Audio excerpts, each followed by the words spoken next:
Eu sou a Alessandra Baldner, coordenadora de desenvolvimento de pessoas do Rio Previdência, e a palestra de hoje é Setembro Amarelo. A nossa convidada de hoje é a Clara Proença Braga. Ela é psicóloga, formada pela UFRJ. Ela está fazendo especialização no Instituto de Psiquiatria da UFRJ e ela é psicóloga residente do Tribunal de Justiça do Estado na Vara de Família, além de ser psicóloga clínica. Seja bem-vinda. Boa tarde, Alessandra. Obrigada. Boa tarde, eu sou a Clara. Primeiramente, eu queria agradecer ao Rio Previdência pelo convite. E hoje nós estamos no modelo híbrido, então em alguns momentos pode ser que eu olhe aqui para o pessoal que está na sala comigo, então eu não olho diretamente para a câmera, e em alguns momentos eu vou olhar para a câmera. Então vamos fazer essa dança de olhares aqui durante a apresentação. Ok? Em alguns momentos da palestra eu vou pedir que vocês participem um pouco, cada um dentro das suas possibilidades de espaço, de local, de momento, mas se vocês não conseguirem fazer aqui, vocês sempre têm a opção de pensar na casa de vocês, não tem problema. Então, eu vou começar me apresentando um pouco mais, né? A minha trajetória com a saúde mental, que dentro da psicologia a gente tem vários trabalhos. O da saúde mental, especificamente, é aquele que a gente trabalha mais com essas questões de transtornos psiquiátricos, ou então com esse próprio sofrimento psíquico que a gente conhece tanto hoje em dia no Instagram, no TikTok, na televisão. E a minha trajetória com a saúde mental começa mais intensamente há quase 2 anos atrás, quando eu fui para o Instituto de Psiquiatria da UFRJ, o IPUB, ali ao lado do Pinel, onde eu faço terapia, eu faço especialização em terapia de família e casal. E ali a gente pôde ter o contato com a rede, com as mais diversas formas de sofrimento, mas também de possibilidades que o Rio de Janeiro oferece e o Brasil também, dentro do cenário da saúde mental. Pode passar, por favor? Mas antes de a gente começar a entrar no tema em si, eu queria pedir que quem se sentir confortável e quem puder, que feche os olhos, respire fundo, pra gente focar nesse momento. Eu sei que tá todo mundo no ambiente de trabalho, então tá todo mundo pensando, todos os pratos estão contando na mesa. Mas então vamos vir para esse momento presente, sentir o nosso corpo, sentir os nossos pés tocando o chão, pensar no que está sustentando o nosso corpo hoje. O que nos sustenta agora, nesse momento. Sentir esse suporte subindo pela nossa coluna, que é um dos principais suportes que o nosso corpo nos oferece. A gente sente isso irradiando aos nossos braços, fortalecendo o nosso pescoço, e vindo para a nossa cabeça, e a gente toma consciência que a gente está aqui nesse momento, prestando atenção nesta palestra, com esse corpo, nesse lugar. Conforme vocês forem se sentindo mais tranquilos, sintam a sua respiração. Percebam como ela vem, como ela sai. Tentem dar uma diminuída na respiração para a gente se acalmar, mudar um pouco o ritmo que a gente veio. E conforme vocês forem se sentindo mais tranquilos, podem ir abrindo os olhos devagar para a gente dar início à nossa conversa, à nossa palestra hoje. Pode passar.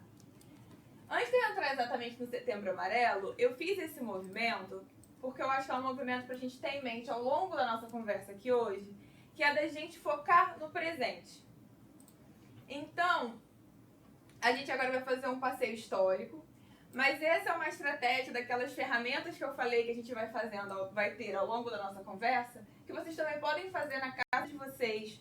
Vocês podem fazer em algum momento mais desafiante, se recolher num canto, para trazer vocês para essa realidade do presente e acalmar, centrar, entrar num outro ritmo, num outro tempo. O Setembro Amarelo é uma campanha de conscientização sobre a prevenção do suicídio que ocorre durante todo o mês de setembro no Brasil desde 2015. Mas o Setembro Amarelo não surgiu no Brasil, ele surgiu nos Estados Unidos, quando o jovem Mike M., 17 anos, cometeu suicídio em 1994. Ele era um rapaz muito habilidoso e restaurou um Mustang 68 pintando de amarelo. Por conta disso, ficou conhecido como Mustang Mike. O que aconteceu? Depois desse acontecimento trágico, a família, os pais do Mike, fizeram vários cardzinhos, milhares de cards. E os amigos e as pessoas daquela comunidade, no velório, que foi um velório que ficou muito cheio, entregaram esses cards. E tinha umas mensagens do pai do Mike falando assim: não faça isso, peça ajuda, você não está sozinho. E essas mensagens foram assim, mais de 100 mil cartões que foram entregues naquela região, assim, naquele movimento. E isso gerou um movimento cascata, que várias pessoas mandaram cartas para a família do Mike falando que aquilo tinha sido importante para elas procurarem ajuda. Todo caso de suicídio tem um efeito comunitário e tem um efeito cascata. A gente estuda isso, por isso que é tão complicado falar sobre isso. Nesse caso específico, ele ficou conhecido porque ele teve um efeito positivo. Ele teve um efeito que as pessoas procurassem ajuda. E foi inspirado nisso que se pensou nessa ideia do amarelo, e que é o que a gente trouxe para o Brasil em 2015. Pelas grandes taxas de suicídio, o suicídio é uma das maiores causas de morte de seres humanos no mundo. E vem crescendo, principalmente depois do período da pandemia. Aqui no Rio de Janeiro veio crescendo no último ano também. Então, é uma preocupação, hoje em dia, é uma preocupação com as crianças e jovens. Hoje em dia, ainda mais cedo, a gente tem que lidar com essa situação nas escolas, em casa, com a família. Então, a ideia dessa campanha é que a gente fale sobre isso. Mas falar sobre suicídio também significa responsabilidade para falar sobre esse tema. Porque não é um tema que pode ser abordado de maneira leviana, sem entender esse efeito cascata. Quando a gente pensa nisso, a gente tem que pensar: o que eu posso fazer que fortaleça as pessoas e faça com que elas busquem ajuda? Não que elas entrem no seu próprio sofrimento e não tenham como sair. Essa não é a ideia. A ideia é que a gente, como comunidade, e a gente vai trabalhar muito essa noção de comunidade ao longo dessa conversa, a gente pode se fortalecer e se ajudar para que a gente realmente se ajude e construa possibilidades quando as pessoas estão em sofrimento mental. Pode passar. Então, o que é o suicídio? É um transtorno multidimensional que resulta de uma interação complexa entre fatores ambientais, sociais, fisiológicos, genéticos e biológicos. Por que eu trouxe essa definição? Eu teria milhares de opções de definição de suicídio para trazer. Porque a gente precisa entender que toda questão de saúde mental não é uma única causa e um único efeito. Às vezes a gente comeu uma coisa estragada, teve uma gastroenterite e vai tomar um remédio. Isso tem uma única causa. Obviamente tem questões genéticas, tem questões, enfim, do nosso estômago, mas a gente consegue restringir melhor naquele indivíduo aquela causa. As questões de saúde mental, e isso não é exclusivo do suicídio, elas têm muitos fatores. Logo, elas são muito complexas.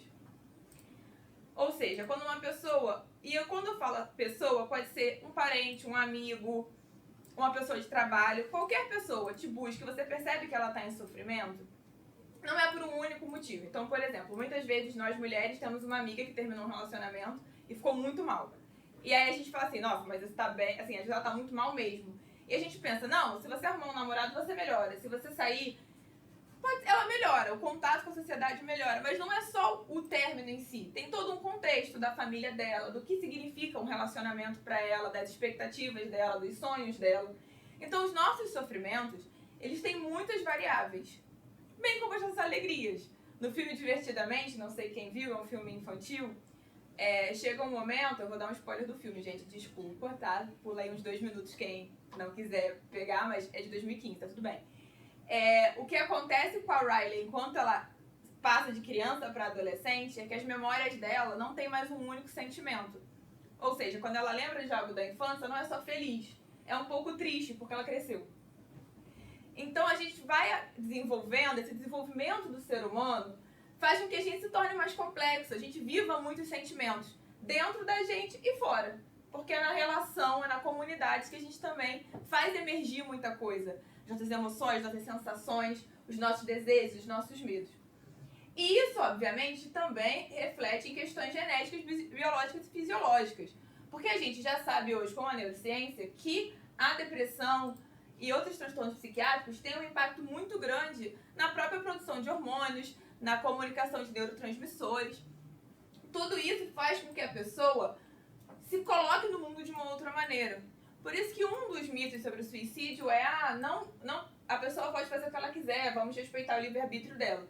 Mas isso a partir do pressuposto que ela está tomando uma decisão, bem, não que ela está com todo um contexto emocional, biológico, social, que faz com que a decisão dela seja muito mais pautada num sofrimento do que numa racionalidade objetiva, que a gente sequer tem como ser humano, uma racionalidade tão sem nada, tão crua como uma máquina, por exemplo.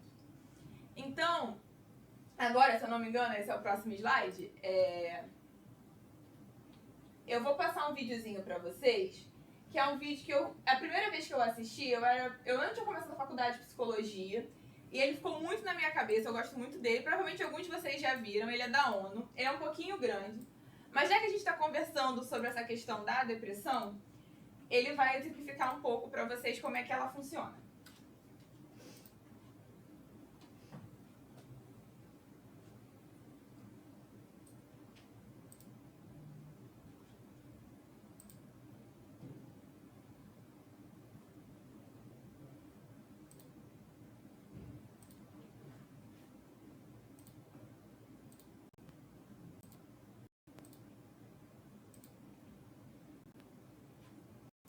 Life just seemed to slow down.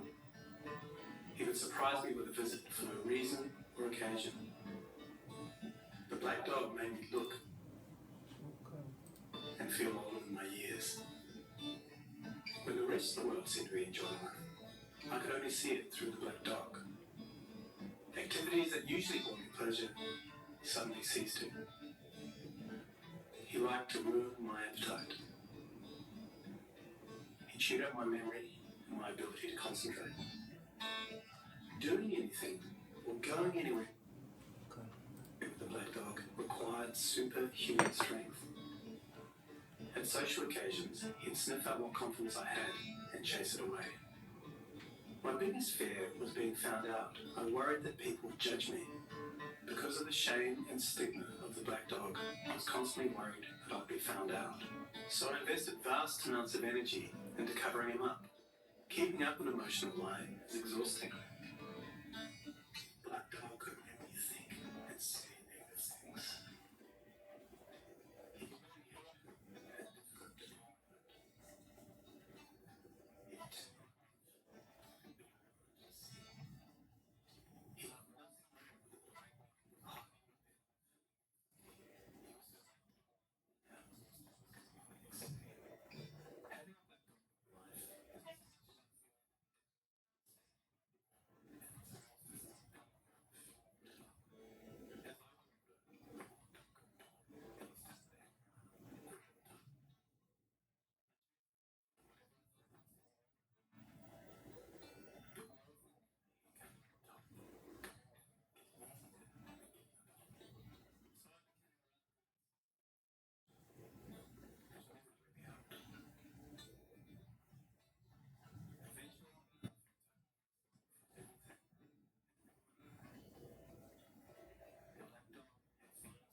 learned that rather than running away from the problems, it's better to embrace them.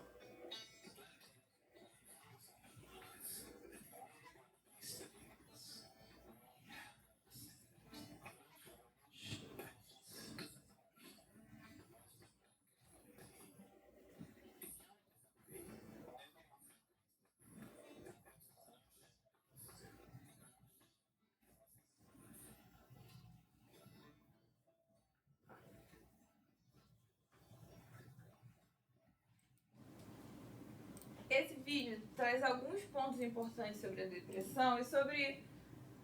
Apesar de a gente focar na depressão quando a gente fala de suicídio, voltando aos múltiplos fatores, o transtorno mental como um todo é um fator de risco, mas na verdade várias outras doenças são. Então a ideia é que quando ele fala que ele procura ajuda, é isso que a gente vai comentar muito aqui hoje, sobre essa ideia da rede. Só que às vezes as pessoas quando estão em muito sofrimento, elas não conseguem pedir ajuda, elas estão imersas naquele isolamento, elas não conseguem pedir ajuda. E é nesse momento que é tão importante que a gente, que está ali com outras pessoas compartilhando esse espaço, a gente possa perceber que tem algo de errado. Mas para a gente perceber que tem algo de errado, a gente precisa olhar para o lado. E realmente entrar nos espaços e entender que são várias pessoas e não no modo automático. Você entra, sai, faz alguma coisa, volta e não percebe quem está à sua volta. Senão você não vai perceber que a pessoa mudou, porque você sequer sabe como ela é. E tem pessoas que a gente convive há muito tempo e a gente nunca parou para pensar como ela é de fato. E aí às vezes a gente fica surpreso quando ela conta alguma coisa da saúde mental dela. Mas muitas vezes a gente também não se permitiu se deixar afetar, porque realmente quando as pessoas estão mal, isso afeta a gente fica preocupado, fica nervoso. Mas viver em sociedade é se deixar afetar, seja a gente querendo ou não. A própria se fechar também é se afetar pelo sentimento do outro. Então, esse é um desenho que o Bottega fez em 2005, que é muito divulgado, que é a ideia de que a cada 100 habitantes, 17 já pensaram em suicídio, 5 já planejaram, 3 tentaram e foram atendidos em pronto-socorros. Então, o que isso quer dizer? Que o pensamento sobre... E aí, quando eu falo de suicídio, de fato, tem tipos diferentes, né? Sobre morrer é muito maior do que a gente imagina, do que de fato é registrado. Então, quando a gente vai pensar saúde mental, a gente tem que pensar em todo mundo nessa pirâmide. Principalmente quem está lá embaixo, que é uma ideia de que a gente consiga reverter esse tipo de pensamento. Quanto mais acima nessa pirâmide, mais difícil fica o trabalho. Nunca é impossível. Várias pessoas são profissionais e conseguem lidar e remediar e pensar, mas as intervenções que precisam ser feitas são mais intensas quanto mais acima a gente chega nessa pirâmide. Então a ideia é que a gente também se conscientize de que isso é mais presente ao nosso redor do que a gente imagina. E por que motivos a gente não fala sobre isso? E aí eu trouxe esses 4 motivos, que seriam o estigma, o tabu, a vergonha e o medo. No vídeo, o moço que está com o cachorro preto, ele fala sobre isso. Que ele tem vergonha de falar, de que as pessoas vão falar, de ser julgado. E a gente não vai mentir, vai falar que a sociedade não julga, porque é mentira. Mas é sobre também você saber com quem você conversa e a gente também trabalhar a nossa empatia. Empatia é um exercício. Então, não é uma ideia de que a pessoa ela nasce empática, ou ela é ou ela não é. Quando a gente vai trabalhar na área de saúde, a gente conversa muito sobre como empatia é um exercício. E como a gente tem que ir exercitando essa ideia de se colocar no lugar do outro, pensar, bem, não, esses valores não são os meus valores, essa visão de mundo não é a minha visão de mundo, mas é a dessa pessoa. E isso traz sofrimento para ela, porque às vezes a pessoa traz uma situação de sofrimento pra gente e a gente pensa, nossa, mas isso não tem o menor cabimento, porque aquilo tá vinculado com valores da vida dela, da família dela, da história dela que não conversam com a gente. Mas aquilo é importante para ela, aquilo é estruturante para ela. Então a gente precisa, de fato, descolar um pouco do que a gente tem como verdade e entender o que rege a vida daquela pessoa, quais são as verdades que as encaminham na vida. E com o tempo, quando a gente vai se abrindo, isso é uma coisa que as redes sociais trouxeram, por um lado, assim, tem pontos positivos e pontos negativos. Um dos pontos que é interessante é que as pessoas começaram a se expor mais nesse sentido, de colocar, olha, eu tenho depressão, ou eu tenho uma tristeza muito grande, eu faço acompanhamento psicológico. Porque geracionalmente, a ideia do psicólogo, do psiquiatra, sempre foi visto como uma pessoa que é muito maluca. Sim, que tem um transtorno psiquiátrico severo. As pessoas falam isso, isso é coisa de maluco. Não sei se vocês já conversaram com... No meu caso, meus avós, né? Meus avós, eles sempre falavam essas coisas. Quando eu falei que ia fazer psicologia, eles falaram, você vai cuidar de maluco?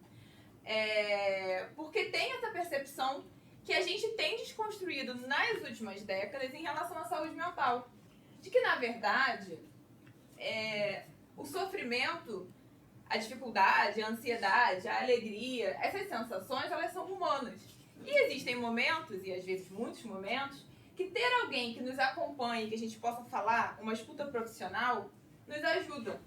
Nos traz equilíbrio, nos traz tranquilidade, de ter um espaço que seja nosso. Porque a ideia é que ali, a ideia da terapia é que aquele seja o seu espaço. Que você possa falar, possa ser acolhido e seguir a sua vida mais uma semana e depois você volta. E isso faz com que a gente também tenha esse movimento de começar a tomar consciência do que está acontecendo na nossa vida. Porque às vezes é nessa de que a gente está no automático que a gente não percebe uma coisa super legal que aconteceu. Ou a gente fala, tá. E aí às vezes é nesse espaço que você para. Não somente o espaço da terapia, mas o espaço da terapia acaba tendo uma outra pessoa para te falar isso. Que você para e pensa, nossa, essa semana eu consegui uma coisa que eu estava querendo há muito tempo. Ou essa semana eu fui num lugar que eu estava juntando dinheiro para ir há um ano. E aí você vai também vendo aquilo que você conquistou. Não só o que você perdeu ou o que você não conseguiu. Então esse movimento é um movimento de mergulhar em si. Mas é doloroso mergulhar em si. Mas é necessário. E aí é um pouco do que ele fala no final do vídeo, quando ele começa a falar que ele não diz que ele é grato pelo cachorro preto, mas que ele aprendeu coisas com ele. Porque acaba que quando a gente tem um momento que a gente chama de mais intenso de questões de sofrimento psíquico, é necessário que a gente pare. Então, assim, muitas vezes eu atendo pessoas que estavam num ritmo de trabalho muito pesado e aí elas começam a ter crise de ansiedade. E aí elas precisam parar. Eu acho que hoje em dia, na nossa sociedade, 2024, isso quase todo mundo conhece alguém que já passou por isso. E aí a gente fala, então, você precisa parar. E é mas quando você é obrigada a parar, você é obrigada a olhar as coisas à sua volta. Não só as pessoas, a sua vida também. E aí você começa a perceber o que tem que ser ajustado, o que tem que... a gente brinca assim lá no Instituto de Vezes, o que você fazer uma faxinão? Porque esse é o momento que começa a subir poeira e você fala, bem, agora eu vou ter que dar uma faxina aqui porque o negócio é meio bagunçado. E aí você vai ter que botar a mão na massa. O trabalho com a saúde mental, que é muito importante, aí quando eu falo saúde mental, eu não falo só de depressão por isso. É muito mais complexo do que isso e é muito maior do que isso. Porque muitas vezes é um caminho de altos e baixos. Então você não vai, por exemplo, começar a terapia e você só vai melhorar. Então, a primeira semana, a segunda semana, que é um mês, eu só melhoro, eu só fico cada vez melhor. O mesmo acontece com o psiquiatra, o mesmo acontece com qualquer outro tipo de acompanhamento na questão de saúde mental. Porque é o que a gente chama de uma montanha russa. Tem semanas que são melhores, tem semanas que são piores, tem semanas que são melhores. E aí o que ele fala também, talvez eu tenha que conviver com essa minha forma de estar no mundo, que a gente chama, né? Essa minha forma de, às vezes, ser uma pessoa que fica mais triste, ser uma pessoa que fica mais ansiosa, uma pessoa que fica com mais raiva ao longo da minha vida. Mas é uma questão de equilíbrio e adaptação, de você se conhecer. Pode ir. E aí eu vou trazer mais objetivamente alguns dos sinais de alerta para a gente poder entrar de fato em algumas outras questões que eu gostaria de falar com vocês em relação à saúde mental no trabalho, sobre a comunidade. Mas eu achei importante trazer, dentro daquela lógica que eu falei para vocês, que para a gente perceber os sinais, a gente precisa olhar para o lado. Então, a gente precisa, de fato, eu também vou falar isso algumas vezes durante o resto da nossa conversa, de sair do automático. Que é, assim, que eu costumo dizer, caça trabalho, caça trabalho, caça trabalho, caça trabalho, e você não reflete sobre esse movimento que você está fazendo, você não reflete Eu estou numa palestra, que foi isso que a gente fez no início. Quando eu parei e falei, sintam o seu corpo e percebam onde vocês estão, é para dizer para vocês, olha, vocês estão aqui. Tragam a mente de vocês para cá, tragam o corpo de vocês para cá, tragam as emoções de vocês para esse espaço.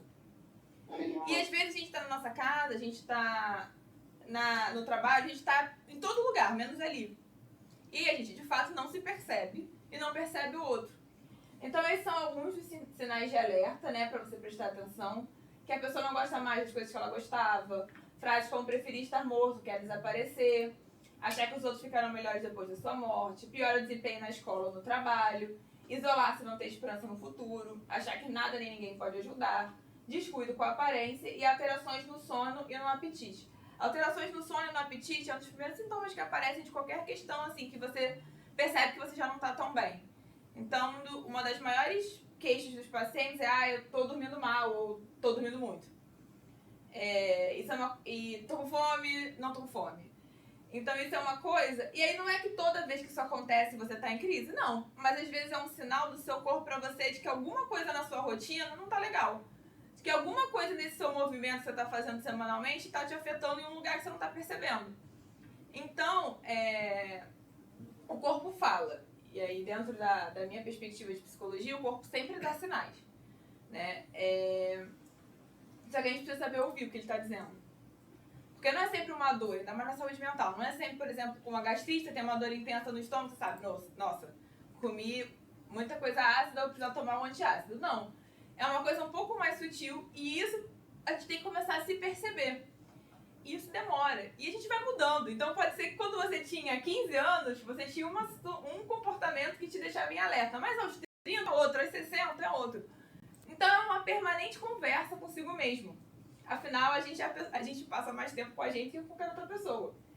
Então, a gente precisa também estabelecer esse diálogo. E não de uma forma individualista e egoísta, no sentido de que a minha conversa comigo é melhor que a com dos outros. Mas no sentido de que eu também mereço a minha atenção, o meu cuidado e o meu afeto. Ok? Pode passar. E aí eu trouxe um pouco um tema pensando que nós estamos num ambiente de trabalho. Então eu poderia trazer 1000 questões de saúde mental, e aí eu poderia falar sobre família, poderia falar sobre relacionamentos, poderia falar sobre 1000 coisas. Mas a gente tem que fazer um recorte. E eu trouxe algumas questões de saúde mental do trabalho. Meu objetivo não é exatamente esgotar esses temas, porque é impossível. Né? Porque cada tema desse vale uma palestra de 2 horas, tranquilamente. Mas, pra gente pensar, quanto que o nosso trabalho é atravessado por milhares de questões que a gente às vezes não para pra pensar. Ou que a gente entende que, tipo, tudo bem. É assim mesmo. Todo mundo passa por isso. Mais ou menos. Então, o primeiro slide, ele trouxe algumas questões internas. Então, assim, questões do sujeito com ele mesmo. Que são a depressão, e a gente já conversou bastante até aqui, então, assim... E a depressão necessariamente é causada pelo trabalho? Não. As pessoas podem ter depressões, como toda a questão que eu tenho falado aqui, milhares e milhares de motivos. Isso não significa que não impacta no trabalho. E aí isso também pode virar uma bola de neve, porque como ele falou, não sei se vocês lembram da cena que o cachorro tá em cima dele, ele fala, não quero levantar, não consigo fazer as coisas. E às vezes você sente que você não está sendo produtivo. E meio que se espera que a gente seja produtivo no trabalho. Então, e aí você vai ficando frustrado, e aí você vai ficando mais triste, e aí você vai ficando mais difícil de acordar. Isso vai virando um ciclo. O estresse extremo, assim, acho que é autoexplicativo para pessoas que trabalham, que é estressante. Independente do cargo, independente da colocação, porque você lida com expectativas suas e dos outros, você lida com outras pessoas, você lida com o lugar, que é onde vai ter a sua fonte de renda. Para você sobreviver, para você aplacar as suas necessidades. Então tudo isso é na sua cabeça. Não é como se você esquecesse magicamente todos os fatores que estão envolvidos no trabalho. Isso tudo é estressante. Sem contar as questões individuais. Por quê? Porque a gente também tem os nossos sonhos, nossas expectativas e as expectativas da nossa família sobre o nosso trabalho. Que pode ser, eu já tenho 60 anos, a minha família não tem nenhuma expectativa sobre o meu trabalho. Mas ele teve um dia. E aí isso fica marcado em você e você carrega isso com você. A gente fala na terapia de família que a gente atende sempre uma pessoa e a família dela. Não necessariamente porque a família dela tá lá, mas porque a gente carrega a nossa família com a gente. Sejam as coisas boas, sejam as coisas ruins. Então, tudo isso é um estresse. Tem a questão do assédio e do bullying, que assim, eu não vou entrar muito nesse tema porque esse aqui dava uma semana inteira de conversa. Mas assédio e bullying são violências. Violências trazem traumas e trazem dores. É uma coisa que a gente pode discutir o que é, poderia, mas não é o foco da palestra. O ponto é, esse tipo de comportamento é uma violência. E violência causa sofrimento. Das mais diversas formas. E o que a gente também tem que entender, o que é muito importante em situações qualquer de violência, independente do trabalho, e aí a gente também pode ampliar para a nossa vida, pensando em saúde mental, a importância de se acolher uma pessoa quando ela passa por uma situação traumática de violência. Então, porque isso também tem a ver com o tema do Setembro Amarelo, quando a gente amplia a nossa lente, porque muitas vezes a forma que a pessoa lida com aquilo dali, que ela elabora, que ela dá vazão para o que ela está sentindo, vai ser fundamental para aquele evento traumático não ter tantas consequências para ela. E para isso ela precisa do quê? Na frase que eu mais vou falar na tarde de hoje, que é da comunidade, que é da gente. Então ela precisa que as pessoas que estão ao lado dela escutem o que ela está dizendo, acolham e deixem que ela emocionalmente extravase aquilo dali. Que seja indo ao psicólogo, a um psiquiatra, conversando, buscando grupos de apoio, fazendo atividade física. Mas a gente precisa ter lugares como sociedade para que as pessoas lidem com situações de violência. Porque a gente vive numa sociedade muito violenta. Principalmente aqui no Rio de Janeiro. Então, assim, só ampliando aqui essa questão do assédio e do bullying, para não focar especificamente nessas violências de trabalho, mas para também trazer para o trabalho da nossa comunidade, da importância da gente acolher essas pessoas. E que essa situação traumática não seja o que vai definir emocionalmente ela nos próximos tempos. Pode ser que provavelmente vai mudar uma coisa ou outra, mas não precisa ser algo que incapacita. O trauma, quando ele incapacita, ele é muito ruim. Mas pode ser que você consiga transformar aquela situação de uma forma que a pessoa consiga seguir. Mas para isso, o momento que ele acontece e as pessoas em volta são muito importantes. Um outro fator, que é um fator que tem aumentado muito e que particularmente é uma preocupação minha, inclusive nos meus pacientes, é o isolamento social. 2 fatores importantes, pandemia e celular. Então, com a pandemia, a gente conseguiu, por exemplo, que eu estivesse aqui com várias pessoas online e com várias pessoas presentes, fisicamente. Mas, ao mesmo tempo, a gente começou eu não preciso sair com meu amigo porque eu tô com o celular. Então, assim, eu vou ficar aqui trabalhando e aí eu converso com a galera do trabalho pelo celular. Não vou no happy hour, não vou sair no final do trabalho porque, enfim, eu estou com as pessoas o tempo todo, tem coisa pra fazer, qualquer coisa eu mando uma mensagem. Só que isso isola, gente. E a gente teve que aprender a viver isolado. E a gente falou, alguns melhores e outros piores, entre trancos e barrancos a coisa passou. Mas talvez tenha deixado uma marca de que, assim, eu consigo ficar só aqui. Então eu vou aqui ficar eu no meu mundo, eu na minha vida. Mas nós somos seres sociais. Isso é uma das coisas mais básicas que a gente aprende em ciências humanas. Os seres humanos precisam interagir. E por mais que o celular seja um método eficiente de mediar as comunicações entre as pessoas, ele não substitui o calor humano, o contato. Aquela força que tem quando a gente está com várias pessoas juntas, por exemplo, nesse espaço. É diferente a gente assistir uma coisa online e assistir uma coisa presencial. O conteúdo é o mesmo, mas as coisas acontecem de forma diferente, como se fosse uma sinergia. Na psicologia a gente chamaria de campo. Então aqui a gente forma um campo com as pessoas que estão presentes, que é diferente do campo do celular. E é isso que a gente tem que ter em mente também, porque às vezes no trabalho a gente fica ali, a gente e o computador, e a gente só conversa quando tem reunião. E aí depois a gente volta pro computador. E aí, inclusive, na minha residência, a minha supervisora vive me sacaneando, porque assim, eu sempre levo o bolo, toda semana. E aí todo mundo fala, não é possível, porque aí, em algum momento a gente senta, e que seja 5 horas da tarde, tá todo mundo indo embora, mas a gente senta, toma um café com bolo e fala, como é que foi sua semana, os atendimentos, como é que foi isso, como é que foi aquilo, já faz ali meio que uma reunião, mas faz uma reunião com comida, porque isso é importante, e todo mundo dá uma risada, dá uma brincada e vai pra casa. Porque o trabalho é estressante. Então, se a gente também se isola, Quando é que a gente dá risada? Quando é que a gente extravasa essa energia? Que a gente leva pra casa. Que aí vai chegar no próximo slide. Mas quando a gente não extravasa, e a gente vai se esgotando, aí a gente chega no burnout, que é o tema que está mais em voga hoje em dia em situação de saúde e trabalho, que é um esgotamento extremo. Assim, sendo bem sucinta, bem básica, é um super esgotamento em relação a tudo. E o exemplo que eu dou para os meus pacientes essa situação de esgotamento, que ele não é só no trabalho, porque existem muitas pessoas que esgotam em casa e na família, que assim, a gente como se tivesse uma sopa. E aí você tá dando sopa para todo mundo. Só que ninguém tá colocando sopa na sua panela. Nem você. Em nenhum momento você para e fala, não, vou fazer mais sopa aqui. E é como se essa sopa fosse sua energia, que você tá dando para todo mundo. E aí não é energia no sentido místico, é a sua energia mesmo, de fazer as coisas, de estar presente, de estar atento, de estar naquele lugar. E você tá dando para todo mundo. E você tá dando para todo mundo. E você tá dando para todo mundo. E uma hora acaba. Não é uma fonte infinita. Alguma hora você precisa parar e se reenergizar. Sejam fazendo coisas que você gosta, vendo filmes, saindo, indo nesses lugares que você quer ver, vendo um show, lendo um livro, saindo com a sua família, saindo com seus amigos. Mas se você não colocar sopa na panela, vai acabar a sopa. Não é uma fonte inesgotável.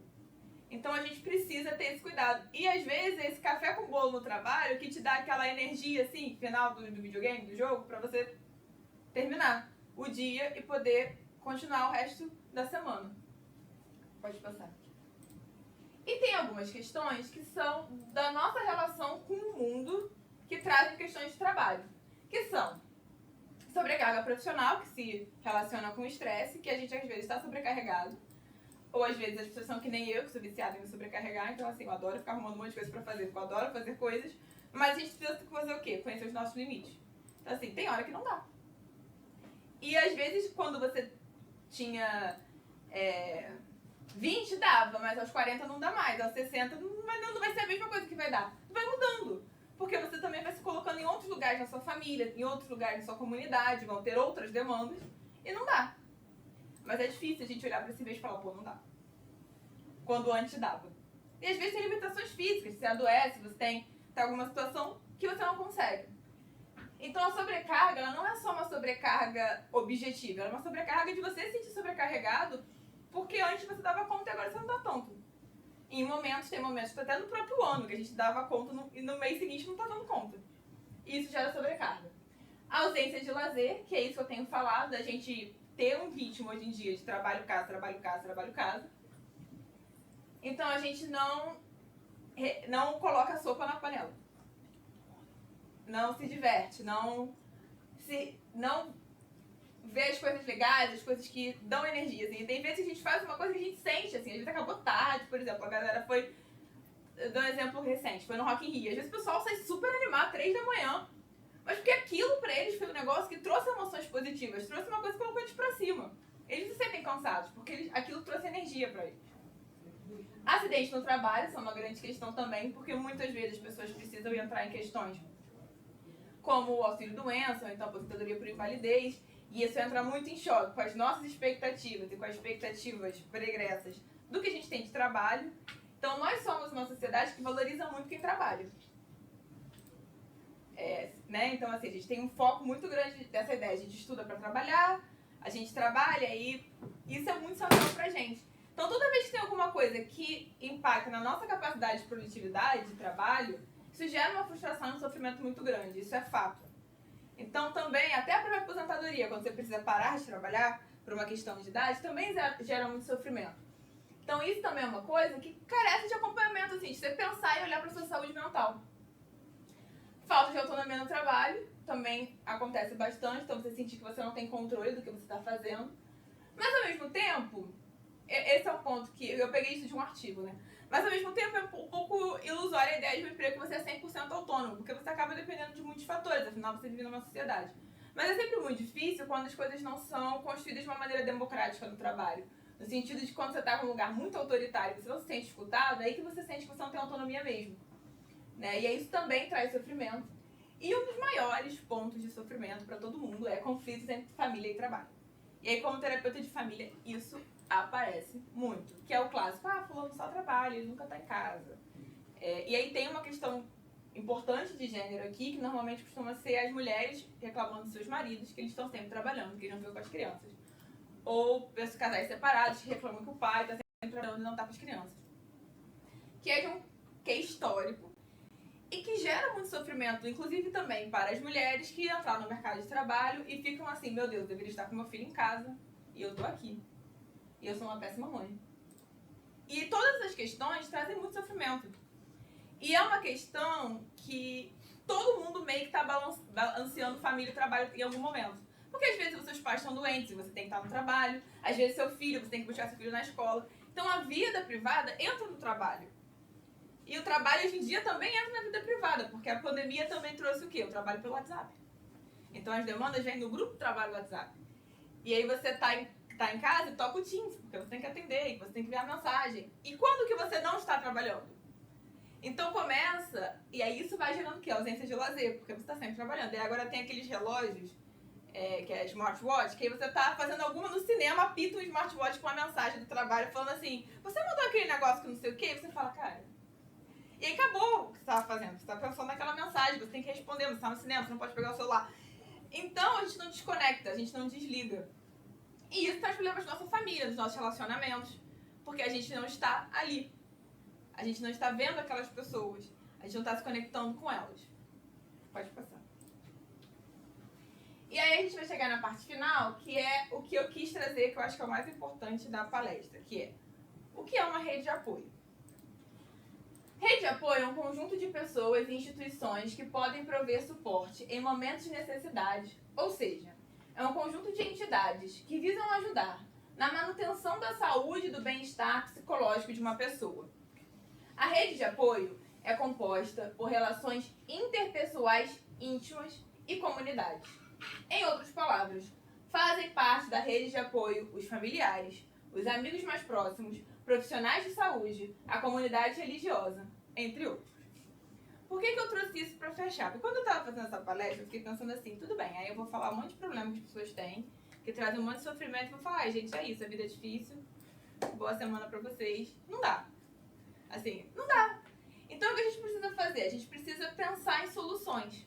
E hoje em dia, uma das maiores apostas dos profissionais de saúde mental, e principalmente do SUS, é trabalhar rede de apoio. Porque o SUS é uma das maiores redes de saúde de apoio que a gente tem, ok. Mas não é só o SUS, até porque o SUS não dá conta, a gente sabe disso. E a gente precisa trabalhar as nossas redes, porque uma pessoa, ela vive numa rede. E às vezes nessa sociedade meio individualista que a gente tem, meio pra ser simpática, a gente esquece que a gente está inserido numa rede. E que a gente é um sistema. Então o que eu faço afeta a pessoa, o que ela faz me afeta. O meio ambiente hoje é um exemplo disso. Então, assim, o que a gente faz afeta o meio ambiente, afeta onde a gente mora. Se eu não limpo minha casa, ela vai ficar suja.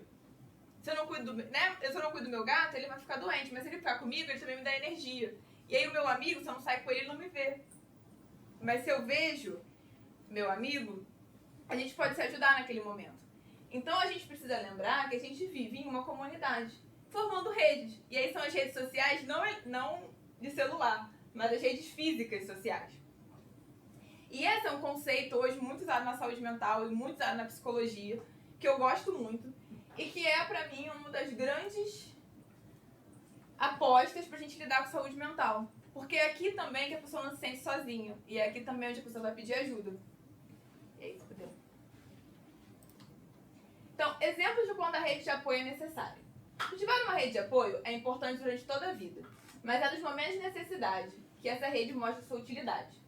Alguns exemplos de momentos dos quais uma rede de apoio se torna crucial são maternidade, perda de entes queridos, separação, diagnóstico de doenças crônicas e ou complexas, diagnóstico de transtornos mentais, perdas financeiras e materiais, desemprego. Em qualquer momento que gera uma espécie de crise pessoal, alterando a rotina e o funcionamento de uma pessoa, é um momento no qual uma rede de apoio pode ser de grande ajuda. É importante a gente também ter ideia que a rede de apoio não é só para momentos tristes. Por exemplo, a maternidade tem questões felizes e tristes, mas teoricamente, socialmente, ele é um ciclo muito feliz. Normalmente, muitas pessoas são muito felizes quando elas começam a maternar, o bebê nasce. Mas isso gera uma grande mudança na rotina dela. E aí, aquele casal precisa de uma rede de apoio, ele precisa de pessoas que suportem ali, que ajudem a cuidar do bebê, a levar o bebê para fazer as coisas, a cuidar da mãe, que a mãe vai estar no puerpério. Então, não são só em momentos tristes que nós somos uma comunidade. Por exemplo, o aniversário, aquele momento que junta todo mundo pra comemorar a vida. Não é um momento triste, é um momento feliz. Mas é ali também que você sente que você tem rede, que você tem apoio, que você tem pessoas. Tipo, nossa, tem fulano, né? Tem aquele meu amigo. Ou então você vê alguém que não vê há um tempão, que foi no seu aniversário. Mas nos momentos mais complicados e delicados, como, por exemplo, quando tem uma crise de saúde mental, inclusive, você lembra que você tem uma rede. E aí você tem pessoas aqui a acionar. E aí você pensa, bem, eu não tô sozinho. Porque tem todo esse grupo aqui. E não é só a rede de amigos e famílias. O trabalho, comunidades religiosas e a rede de saúde, então psicólogos, terapeutas, até o seu médico, o seu cardiologista, o seu ginecologista, o seu que seja, ele também é uma rede. Ele é a rede de saúde. A rede de saúde não se basta. Mas a gente também não pode esquecer que ela existe. Pode passar. E aí a gente tem dois tipos de rede de apoio, que é a rede de apoio formal, que são as instituições, como serviço de saúde e assistência social. Os maiores exemplos no Brasil hoje seriam o SUS e o SUAS, né? Serviço de educação, esporte, cultura, lazer, dentro de outros espaços comunitários. E a rede de apoio informal, que trata da parte da rede de apoio formada pelos vínculos individuais mais íntimos, como amigos, familiares, colegas de profissão, vizinhos, entre outros. Pode. E aí agora eu trouxe pra vocês, a gente vai fazer um momento mais interativo, aí eu vou ficar aqui falando, mas a galera da internet, eu acho que eles vão... Vocês mandaram no chat? Eles mandaram no chat. O nome disso é, eu entreguei pra vocês, é um mapa de rede. Esse é um mapa que o Iluski, o nome dele disse, fez, que é pra gente meio que perceber quais são as nossas redes. Então são 3 círculos, a gente é como se fosse aquela bolinha do meio. O epicentro do círculo, gente, a matemática tá ruim, mas vocês entenderam, é o meio do círculo aí. E vocês vão, quanto mais pra fora do círculo, mais distante de vocês. Quanto mais no meio, é mais ou menos, e o centro é aquilo que tá mais próximo. A ideia é vocês irem colocando na rede de vocês pessoas ou instituições, grupos que vocês lembrem que constituem um mapa de rede de vocês. Por incrível que pareça, pessoas que vocês não gostam também são rede, porque vocês conhecem. Então, lugares que vocês também não gostam tanto, mas que são pessoas, também são rede. Então, a gente separa um tempinho só para vocês preencherem. Quem tá em casa, se não conseguir, pode tentar copiar o desenho. Tá? Então vocês pensem, pensa numa pessoa, onde é que ela tá? Da minha família? Ela é meu amigo? Comunidade? Equipe de saúde? Ela é muito próxima? Ela é mais ou menos próxima ou ela é distante? E aí você escreve. Você pode colocar uma inicial, você pode colocar um desenho, algo que sinalize aquela pessoa na sua rede.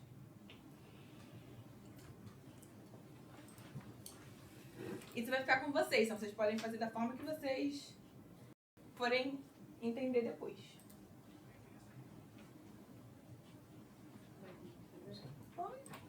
Se quiser vir pra mesa, depois.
Lá eu vi grupo de caminhada para idoso, Tem. de yoga terapêutica.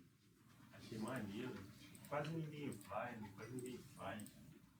Sim, Sim, a Clínica da Família hoje em dia tem ampliado muitos cuidados nesse sentido de atividades físicas, grupos terapêuticos. Às vezes tem grupos Pra quem específicos, está sozinho, por exemplo, para acabar de combate ao tabagismo. Tem vários grupos e atividades na Clínica da Família que a gente pode buscar.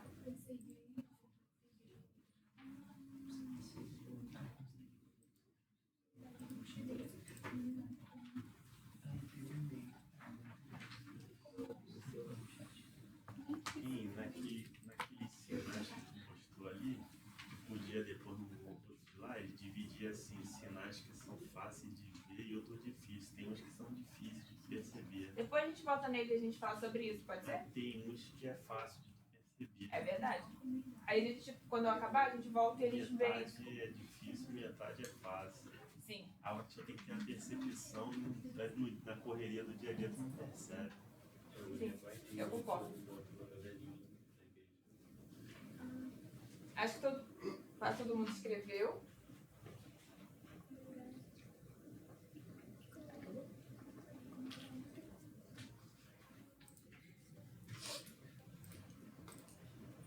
Acho que pode passar. Pode. Deixa eu só liberar aqui o microfone.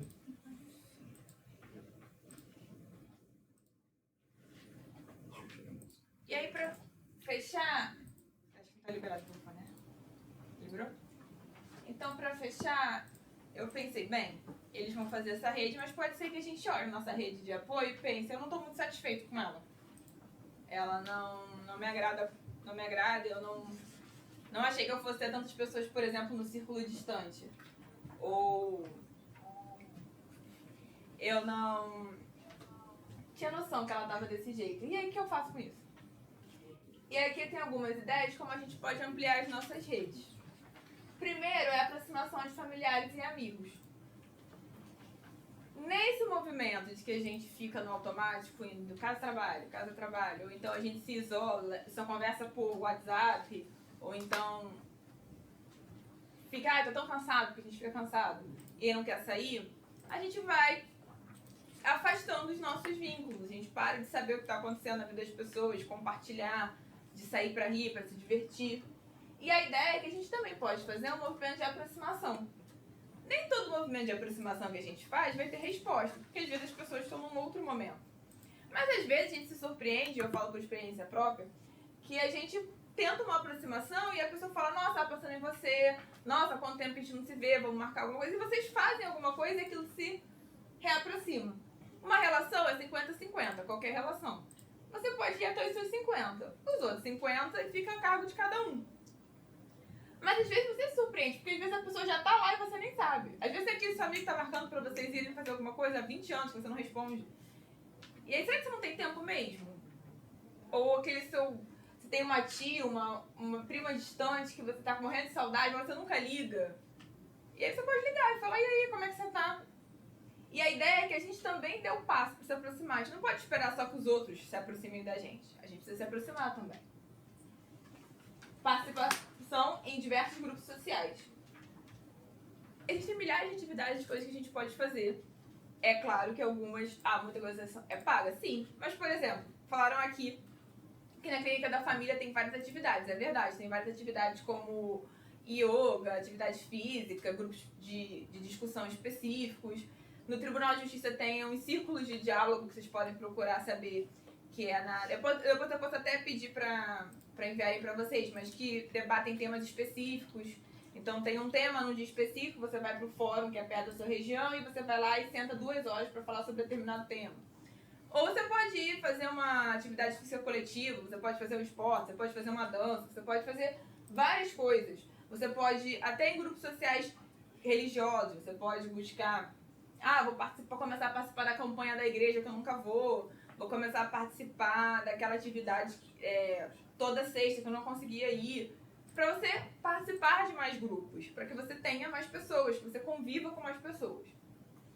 O contato com profissionais de saúde, então é importante que a gente cuide da nossa saúde de uma maneira que também é o que a gente entende no SUS, principalmente preventiva. Então não esperar a gente ficar muito doente para ir no médico. Porque também adoecer fisicamente traz sofrimento mental. É ilusório achar que não.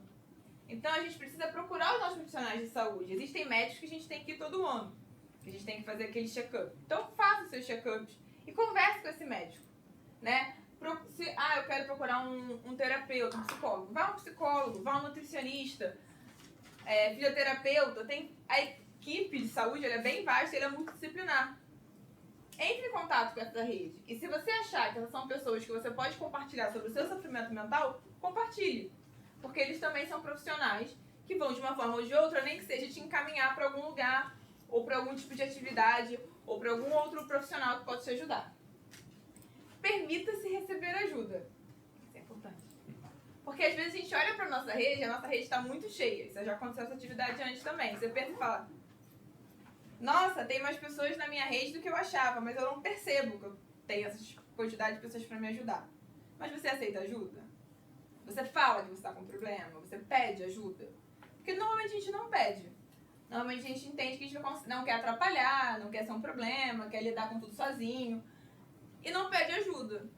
E se eu que sou psicóloga, a Bill falou que eu não tenho bola de cristal, quem dirá as outras pessoas? Por quê? Não dá pra saber, gente. Tem horas que dá pra saber que os sintomas, que os sinais são mais claros, e tem coisas que as pessoas não falam e a gente não sabe. Então a gente também precisa pedir ajuda.